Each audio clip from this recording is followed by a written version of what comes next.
बिस्मिल्लाहिर्रहमानिर्रहीम। नाज़रीन अस्सलाम वालेकुम, मैं हूँ इमरान वसीम।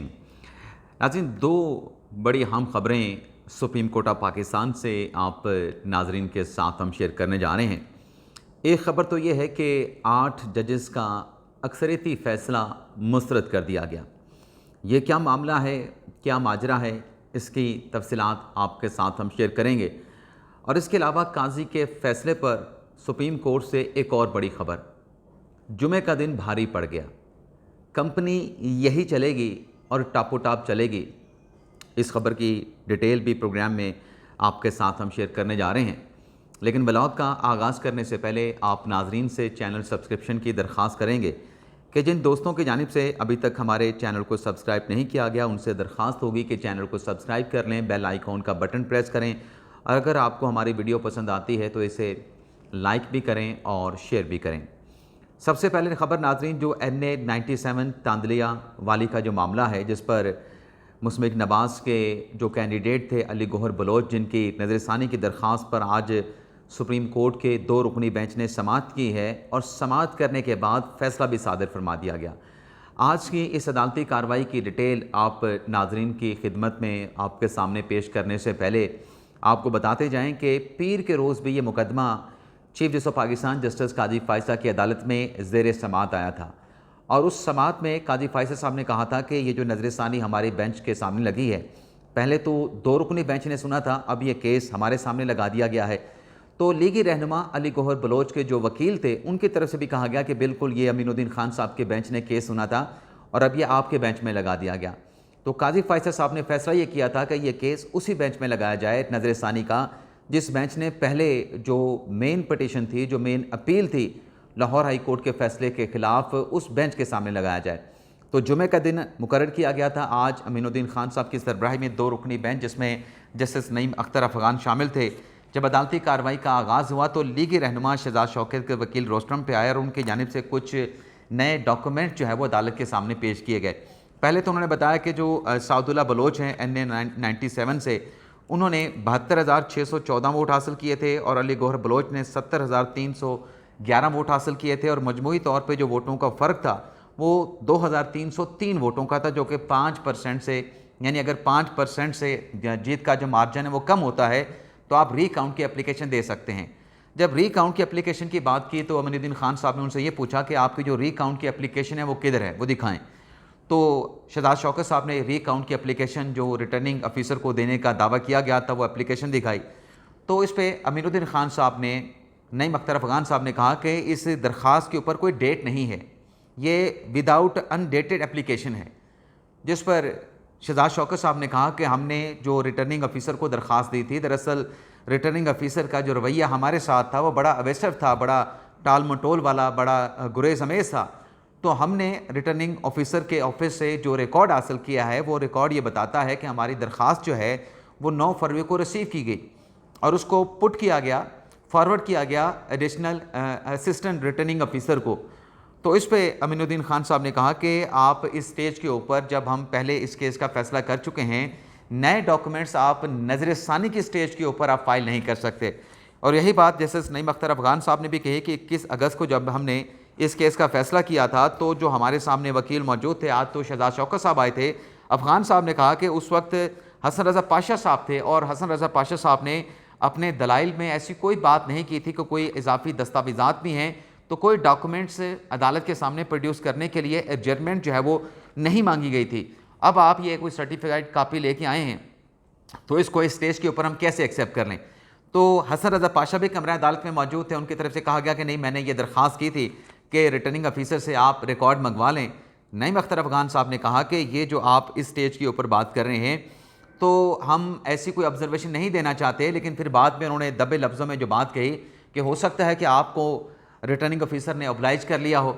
और अब आपको रिकॉर्ड से ये चीज़ें बना के दे दी हों, तो इसका फिर इन्फ्लुएंस ये भी ड्रॉ हो सकता है, ये भी इन्फ्लुएंस इसका लिया जा सकता है। तो फिर अदालत की जानिब से उनसे ये कहा गया, अपने लीगी रहनुमा अली गौहर बलोच के वकील से, कि आप बताएं कि आपकी दरख्वास्त को डिसमिस करें या फिर आप अपनी दरख्वास्त नज़रसानी की वापस लेंगे। तो इस पर शहजाद शौकत साहब ने कहा कि मैं अपने क्लाइंट से हदायत ले लूँ, जिस पर अदालती कार्रवाई में कुछ देर का वक्फा किया गया। 20 मिनट का, और 20 मिनट के बाद जब दोबारा अदालती कार्रवाई का आगाज़ हुआ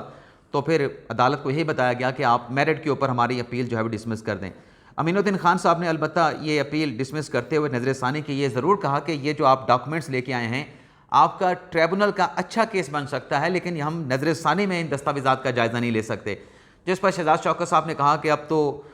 इलेक्शन ट्रिब्यूनल में जाने का जो मामला है वो डेट गुजर चुकी है। तो अमीनुद्दीन खान साहब ने कहा कि डेट अगर गुजर चुकी है, आपकी अपील ज़ायद मियाद हो चुकी है, तो आप वहाँ पे कंडोन की एप्लीकेशन दायर कर सकते हैं कि किन वजूहात की बिना पे आपने वो अपील जो है वो ट्रिब्यूनल में दायर नहीं की थी। लेकिन बहरहाल जो एक इम्कान, जो एक दावा किया जा रहा था और इम्कान नज़र आ रहा था कि शायद आज कोई लीगी रहनुमा के हक़ में फ़ैसला आ जाए, जैसा कि उनके अपने ज़राए बता रहे थे कि हमने रिकॉर्ड हासिल कर लिया है, उस रिकॉर्ड को जो है वो अदालत की जानिब से इंटरटेन नहीं किया गया और जो नज़रसानी की दरख्वास्त थी उसको मुस्तरद कर दिया गया है। तो कादी फैसल साहब ने फैसला किया था इसी बेंच के सामने ये केस भिजवाने का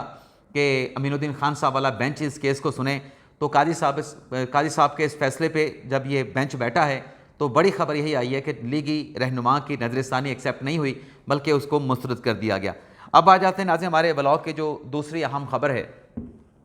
कि अक्सरियती जजेस का फैसला मुस्तरद कर दिया। इलेक्शन कमीशन से बड़ी खबर सामने आ गई। मामला नाज़रीन यह है कि कल इलेक्शन कमीशन ने क्लैरिफिकेशन की एक और दरख्वास्त सुप्रीम कोर्ट ऑफ पाकिस्तान में दायर की थी, लेकिन नाज़रीन उस क्लैरिफिकेशन की दरख्वास्त के साथ अब कुछ और जो हमें ज़राए से इंफॉर्मेशन मिली है, मेरे पास उसका रिकॉर्ड भी मौजूद है, मेरे पास वो रिपोर्ट्स, वो डॉक्यूमेंट्स भी मौजूद हैं, जिसमें 2 नज़रसानी की दरख्वास्तें हैं, इलेक्शन कमीशन ऑफ पाकिस्तान की और एक स्टे की एप्लीकेशन है। अब उन दरख्वास्तों में नाज़रीन जो बातें इलेक्शन कमीशन ने कही हैं, इलेक्शन कमीशन वाज़े कह रहा है कि तहरीक इंसाफ को रिलीफ नहीं दिया जा सकता जो आज जज साहबान ने दिया है। तो मैं उन दोनों नज़रसानी की दरख्वास्तों के जो मतन है वो आप नाज़रीन की खिदमत में पेश करने जा रहा हूँ, और इन दरख्वास्तों के बाद नाज़रीन अगले जो 14 दिन है वो क्यों अहम है वो ये आपको बताएंगे, और फिर ये कंपनी क्यों चलेगी इस पर भी आप नाज़रीन के साथ बड़ी अहम डिटेल्स हैं जो इस व्लॉग में आपके साथ हम शेयर करने जा रहे हैं। एक तो नाज़रीन नज़रसानी की दरख्वास्त जो इलेक्शन कमीशन ऑफ पाकिस्तान ने दायर की है 14 सितंबर की जो सुप्रीम कोर्ट की वजाहत है, जो वजाहत का ऑर्डर है उससे इलेक्शन कमीशन ने मुस्तरद कर दिया है। उस 14 सितंबर की वजाहत पर भी इलेक्शन कमीशन ने नज़रसानी की दरख्वास्त दायर कर दी है। उस नज़रसानी की दरख्वास्त में नाज़रीन इलेक्शन कमीशन ने यह कहा कि पाकिस्तान तहरीक इंसाफ की जानिब से जो डॉक्यूमेंट जमा करवाए गए, और साथ में इलेक्शन कमीशन ने यह भी कहा कि हमने तो वजाहत के लिए आपके पास रजू किया था, हमारी दरख्वास्त के ऊपर जो तहरीक इंसाफ का रिप्लाई आया, हमें तो उस रिप्लाई सॉर्ट करने के हवाले से कोई नोटिस नहीं किया गया कि इलेक्शन कमीशन की दरख्वास्त पर हमने तहरीक इंसाफ से जवाब मांग लिया है। इस रिप्लाई तलब करने के ऑर्डर के हवाले से इलेक्शन कमीशन बिल्कुल लाइलम रहा, इलेक्शन कमीशन के नॉलेज में यह बात नहीं। और दूसरा इसमें यह बात की गई है कि जो तहरीक इंसाफ के डॉक्यूमेंट्स के ऊपर इन्हिसार किया गया है वो इन्हिसार करने से पहले अदालत को नोटिस करके हमारा मौक़िफ़ लेना चाहिए था, और हमारा जो मौक़िफ़ नहीं लिया गया ये दरअसल आर्टिकल 10A की खिलाफ वर्जी है। और 14 सितंबर के ऑर्डर के हवाले से ये भी इलेक्शन कमीशन ने अपने नज़रसानी की दरख्वास्त में कहा है कि ये हकीकत है कि 14 सितंबर के ऑर्डर में जो PTI के इंट्रा पार्टी इलेक्शन के हवाले से कहा गया, ये हकीकत है कि तहरीक इंसाफ का इंट्रा पार्टी इलेक्शन आज भी इलेक्शन कमीशन ऑफ पाकिस्तान में ज़ेरे इल्तवा है, ज़ेरे समात है, उस पर कोई हतमी फैसला नहीं हुआ है। और इस इंट्रा पार्टी इलेक्शन के हवाले से जो इलेक्शन कमीशन की आइनी और कानूनी ज़िम्मेदारी है, इलेक्शन कमीशन अपनी वो ज़िम्मेदारी पूरी कर रहा है। और इसमें यह भी कहा गया है, अदालत से इस्तदा की गई है कि आप जो 14 सितंबर की आपकी वजाहत है उस पर भी नज़रसानी करें। ताख़ीर की वजह इलेक्शन कमीशन नहीं बल्कि ताख़ीर की वजह supreme court of Pakistan itself खुद है। जो 25 जुलाई को हम अपनी वजाहत की दरख्वास्त दायर करते हैं और 50 दिन के बाद उस पर वजाहत की अपनी ऑर्डर जो है वो जारी होता है, तो वो फैसला 14 सितंबर का जो ऑर्डर है, जो वजाहत है, उस पर भी नज़रसानी इलेक्शन कमीशन ने अलग से दायर कर दी है। इसके अलावा नाज़रीन जो नज़रसानी की दरख्वास्त इलेक्शन कमीशन ने सुप्रीम कोर्ट में दायर की,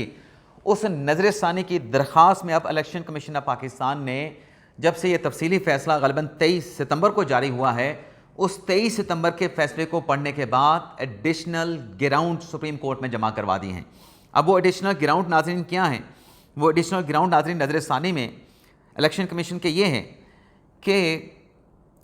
जो तफसीली फ़ैसले में ये कहा गया ना कि अगर 22 दिसंबर का इलेक्शन कमीशन का फैसला जिसमें PTI का इंट्रा पार्टी इलेक्शन उड़ा दिया गया,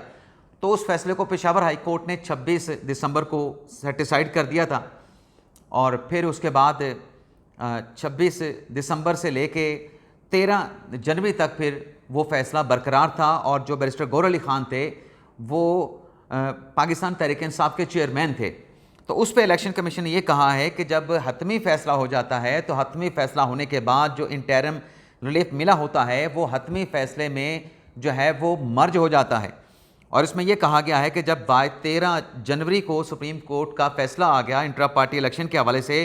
तो उस फैसले के बाद जितने भी नीचे फैसलों के असरात थे, जो सर्टिफिकेट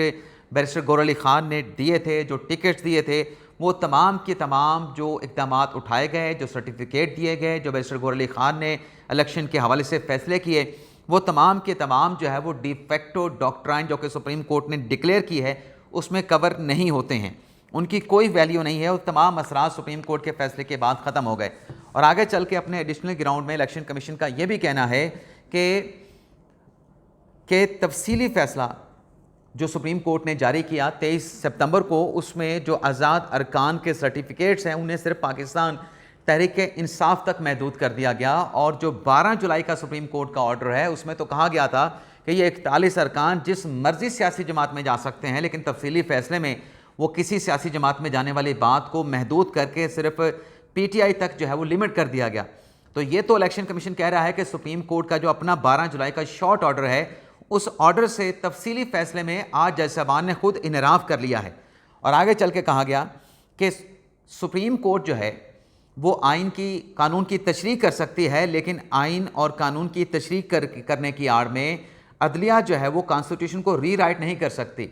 यानी इलेक्शन कमीशन एडिशनल ग्राउंड्स में सुप्रीम कोर्ट से ये कह रहा है कि आपने कॉन्स्टिट्यूशन को तफसीली फ़ैसले में रीराइट कर दिया गया है। और आगे इलेक्शन कमीशन ये कहता है कि जो पार्टी सर्टिफिकेट जारी किए गए हैं वो कानून के मुताबिक जारी नहीं किए गए, और जब कानून के मुताबिक सर्टिफिकेट जारी ना हो तो कानून के मुताबिक जो आपको फ़ायदा मिलना होता है वो बेनिफिट आपको नहीं मिल सकता। वो कोई सियासी जमात वो बेनिफिट नहीं ले सकती और उसका दावा भी नहीं कर सकती। और फिर एक और अहम बात जो रीराइट आइन को करने के हवाले से लिखी गई इलेक्शन कमीशन के एडिशनल ग्राउंड में वो ये है कि कानून तो कहता है कि आज़ाद अरकान जो है वो 3 दिन के अंदर जो है किसी सियासी जमात में शमूलियत अख्तियार करेंगे, लेकिन यहाँ पर तो सुप्रीम कोर्ट ने अपने फैसले में 15 दिन आज़ाद अरकान को दे दिए। ये तो कॉन्स्टिट्यूशन के जो अल्फाज हैं उसको सब्सटीट्यूट कर दिया गया है, 3 दिन से 15 दिन से सब्सटीट्यूट कर दिया गया। ये तो आइन को रीराइट करने के मुतरादिफ है। और फिर ये कहा गया कि 39 जन PTI के अरकान को PTI का डिक्लेयर किया गया, वो PTI के डिक्लेयर तब करार पाएंगे जब वो डिक्लेरेशन सेक्शन 66 का इलेक्शन एक्ट के मुताबिक इलेक्शन कमीशन में जमा करवाएंगे।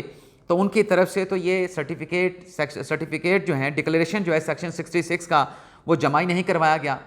तो फिर कैसे 39 के 39 अरकान को पाकिस्तान तहरीक इंसाफ का एडमिट कर लें। और फिर आगे चल के कहा गया है कि जो सुन्नी इत्तेहाद कौंसिल में शमूलियत के आज़ाद अरकान ने बयान हल्फी दिए थे वो कहाँ पे चले गए। और फिर एक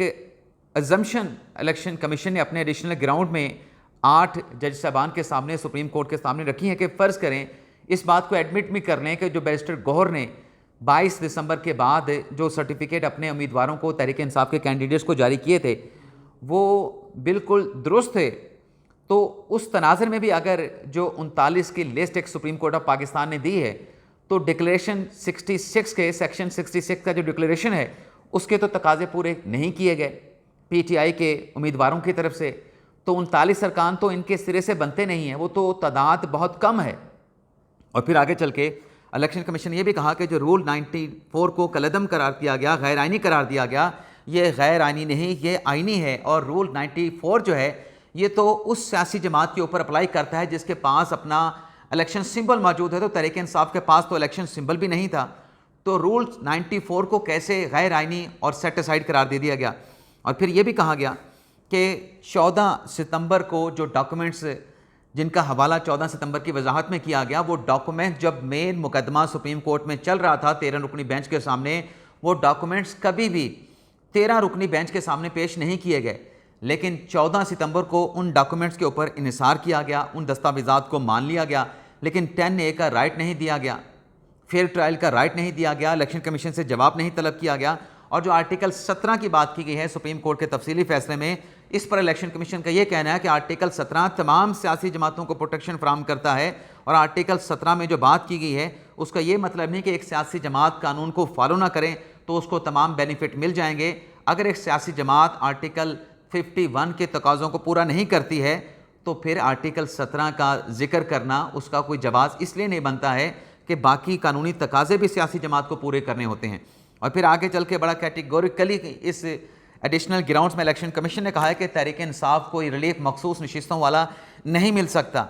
उसकी वजह इलेक्शन कमीशन ने अपनी दरख्वास्त में यह बयान की है कि तहरीक इंसाफ अगर हक पे थी, उसका मैंडेट था, तो तहरीक इंसाफ को ये अपना हक जो है एजिटेट करना चाहिए था, लेकिन तहरीक इंसाफ अपना ये हक जो है वो किसी जगह पर भी एजिटेट करने में नाकाम हुई है। पीटीआई का अगर ये मैंडेट था तो पीटीआई के नॉलेज में होना चाहिए था, पीटीआई को सामने आना चाहिए था, वाज़े तौर पे सामने आना चाहिए था, लेकिन तहरीक इंसाफ तो सामने नहीं आया। और फिर इस एडिशनल ग्राउंड्स में अपने इलेक्शन कमीशन ऑफ पाकिस्तान ने सुप्रीम कोर्ट के 14 रुकनी बेंच के एक फैसले का हवाला दिया है, खुर्शीद अनवर भिंडर केस का हवाला दिया है, जिसमें यह कहा गया है कि सुप्रीम कोर्ट के 14 जज ये डिक्लेयर कर चुके हैं कि थर्ड पार्टी को जो बेनिफिट देना है, 14 जजेस ये डिक्लेयर कर चुके हैं कि अगर कोई मुतलका शख्स जो है वो मुनासिब वक्त तक अदालत के सामने नहीं आता है, जैसे कि इलेक्शन कमीशन के सामने भी तहरीक इंसाफ नहीं गई, पेशावर हाई कोर्ट में भी नहीं गई और सुप्रीम कोर्ट में भी तब आई जब आलमोस्ट जो है वो कार्रवाई अपने इख्तिताम को पहुंच चुकी थी। तो 14 जजेस सुप्रीम कोर्ट के डिक्लेरेशन दे चुके हैं कि अगर मुनासिब वक्त तक कोई सियासी जमात या थर्ड पार्टी सामने नहीं आती तो फिर उसको रिलीफ जो है वो नहीं दिया जा सकता और उस सियासी जमात को केस में फरीक भी नहीं बनाया जा सकता। और इस एडिशनल ग्राउंड में इलेक्शन कमीशन का ये भी कहना है कि जो बयान हल्फी जमा करवाए गए, जो सुन्नी इत्तेहाद कौंसिल में लोग गए थे, उन लोगों के जमा करवाए गए हलफ पे जो एफिडेविट थे उसको भी नज़रअंदाज कर दिया गया। और जो सुप्रीम कोर्ट का फैसला है वो मफरूज़ों की बुनियाद पर दिया गया है, एब्जम्पशन की बुनियाद पर दिया गया है। कानून क्या कहता है, कानून के क्या तकाजे हैं, जो तहरीक इंसाफ के रहनुमा हैं, इलेक्शन कमीशन ये कह रहा है कि बैरिस्टर गौहर अली खान उन कानूनी तकाज़ों से का इल्म रखते थे, इसी वजह से उन्होंने किसी फोरम के ऊपर अपने ये जो मामला जिस पर सुप्रीम कोर्ट ने फैसला दिया है, किसी फोरम के ऊपर उन्होंने एजिटेट ही नहीं किया। और फिर इस दरख्वास्त के साथ, इस नज़रसानी की एडिशनल ग्राउंड के साथ इलेक्शन कमीशन ने हुक्म इम्तना की दरख्वास्त भी दी है, अर्ली हेयरिंग की दरख्वास्त भी दायर करने जा रहे हैं। तो ये जो हुक्म इम्तना की दरख्वास्त है और जो अर्ली हेयरिंग की दरख्वास्त आनी है, उसके बाद कल जब ये दरख्वास्तें दायर हुई हैं, इसके बाद अगले 14 दिन नाज़रीन बड़ी अहमियत की हामिल हैं, क्योंकि प्रैक्टिस में जो कानून ये कहता है कि एक मरतबा नज़रसानी आ जाती है, अर्जेंट हेयरिंग की एप्लीकेशन आ जाती है, तो फिर सुप्रीम कोर्ट को फिर 14 रोज़ के अंदर प्रैक्टिस में जो कानून के मुताबिक उस नज़रसानी की दरख्वास्त के ऊपर समाअत करना है। तो ये नाज़रीन एक बड़ी अहम डेवलपमेंट हुई है कि इलेक्शन कमीशन ने सिरे से सुप्रीम कोर्ट का फैसला जो है वो मफरूज़ों पर मबनी करार दे दिया है। इस फैसले में सुप्रीम कोर्ट ने आइन को रीराइट किया है, ये भी supreme court election commission of Pakistan ने अपनी नज़रसानी की दरख्वास्त में लिख दिया है। और फिर ये भी कहा गया है कि फ़र्ज़ कर लें कि ये पीटीआई के सर्टिफिकेट बिल्कुल दुरुस्त है, तो तब भी इनके जो पीटीआई के अरकान हैं उनकी तादाद 39 नहीं बनती है, बहुत कम है इसमें से। और फिर साथ में सेक्शन 66 के जो तकाजे हैं वो पूरा जो नहीं किया गया, तो कैसे तहरीक इंसाफ को जो है हम उसके कैंडिडेट को तहरीक इंसाफ का मान लें, ये भी कहा गया। तो देखते हैं इस पर फर्दर क्या होता है। लेकिन नाज़रीन जो कंपनी यही चलेगी इस हवाले से नाज़रीन, और टापोटाप चलेगी इस हवाले से नाज़रीन, आज अंसार अब्बासी साहब की एक बड़ी अहम खबर है, अपने ज़राए से उन्होंने बात करके ख़बर दी है, जिसमें यह कहा गया है कि निज़ाम जारी रहेगा, हुकूमत मुद्दत पूरी करेगी, अहम शख्सियात जो हैं पुरएतमाद। अंसार अब्बासी साहब लिखते हैं कि अहम तरीन शख्सियात को यकीन है कि मौजूदा निज़ाम जारी रहेगा बगैर किसी रुकावट के और अपनी मुद्दत भी पूरा करेगा। एक ज़रिए का कहना है कि आप यकीन रखें, ये अंसार अब्बासी साहब अपनी स्टोरी में कह रहे हैं कि हुकूमत अपनी मुद्दत पूरी करेगी और किसी सियासी अदम इस्तेहकाम पैदा करने की इजाज़त नहीं दी जाएगी। और उस ज़रिए का ये भी कहना है कि मुल्क के मुआशी बहाली के लिए निज़ाम की हमायत और तसलसल को यकीनी बनाने के अलावा कोई चारा नहीं, कोई रास्ता नहीं। ज़राए ने बताया कि जिस तब्दीली का इंतज़ार था वो आ चुकी है, आपको मईशत समेत तमाम शोबों में बेहतरी नज़र आएगी। इर्द गिर्द क्या हो रहा है इससे परेशान होने की ज़रूरत नहीं है। तो ये था नाज़रीन आज का हमारा व्लॉग। आपसे इजाज़त चाहते हैं, अल्लाह ताला हम सबका हामी नासिर हो। अपनी दुआओं में याद रखिएगा। अल्लाह हाफ़िज़।